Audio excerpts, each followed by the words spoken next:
Well, good morning and welcome to our Monday morning market update that you'll probably see on a Tuesday. It's been a couple of weeks.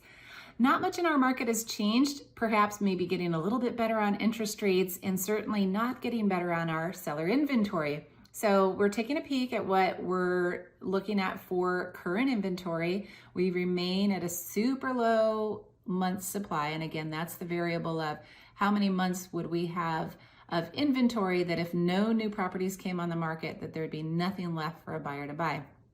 1.22 months supply. So that's about 35 to 40 days. If no new sellers came on the market and we had buyers buying what was available, we would have nothing left to sell in about 35 to 45 days.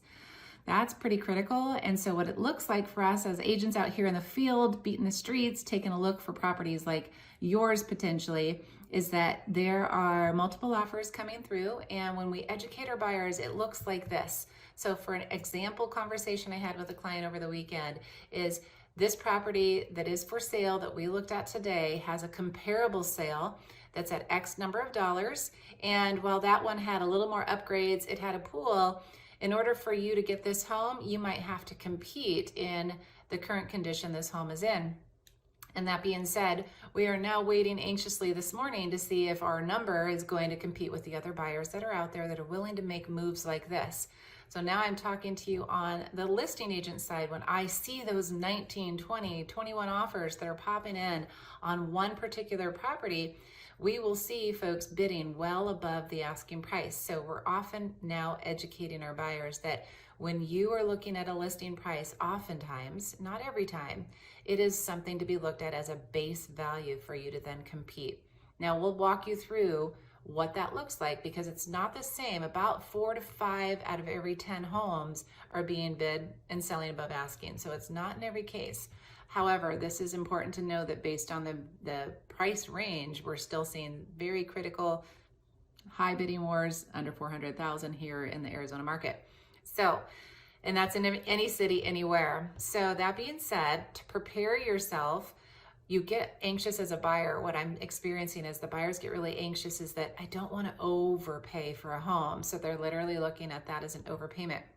Now the value of the market is based on affordability, and we're still seeing a lot of affordability.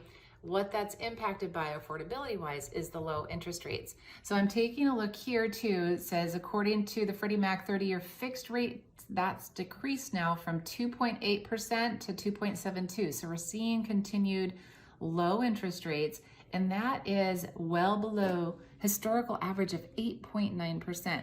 Could you imagine the affordability if rates were at 8.9%? So what that means for a buyer is that money is on sale like no other time. So when you can get that loan at a super low rate, you're paying less in interest, more in principal. However, that wash over the life of your ownership becomes a really good value for you potentially. And we know markets shift, they're up, they're down.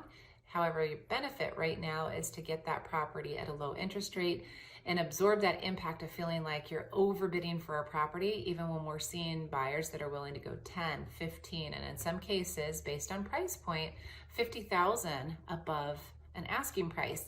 So as a seller, let's chat. Let's talk about what your benefits might look like and how we can position you for the best return on your sale price right now. And then as a buyer, let's talk to you about how to get through and traverse the difference between what a purchase price might look like at today's interest rates and what they could lean into from just a historic in the last few years when they're at 4.25.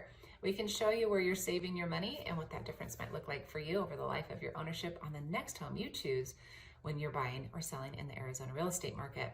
Now, if you're out there and you're listening to this and you're not in the Arizona real estate market, but you're ready to make that move, I'm really connected to the top vetted real estate agents around the country, and we're here to help you connect to the best one that helps you wherever your city is and state that you're located in. So reach out for any reason. We're here to help guide you. Look forward to serving you well and enjoy a great day.